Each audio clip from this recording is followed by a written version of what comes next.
I'm going to show you how to make an easy and healthy air fryer chicken salad. First, start with some of this citrus pepper seasoning, which is so good. It's organic and it's linked below. Now we're going to start the air fryer for 24 minutes on 390. I've already been soaking my rice for a few hours and now I'm just rinsing it and draining it a few times. I used a 1-to-1 ratio of rice and water, so I used 1 cup of rice and 1 cup of water.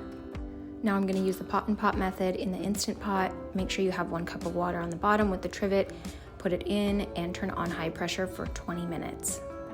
I like to start the rice first so that it's done exactly at the same time as the chicken. The air fryer is now preheated and ready to go to put the chicken inside. I like to be extra careful while opening the door because the glass is fragile and can break easily, so you want to be careful with that. Once you put the chicken inside, it automatically starts for 24 minutes.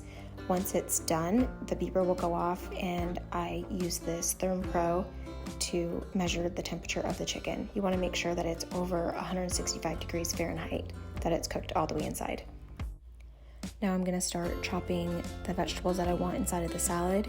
Usually I do cucumber, tomato, feta cheese, and I use a pre-mixed, pre-cut salad mix.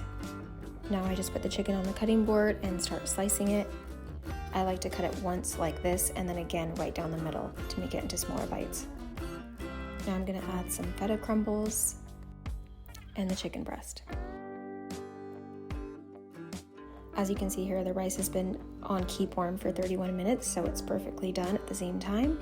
And I'm just going to add some rice into the bowl. Leave a comment below if you guys tried this and liked it. Let me know what you think.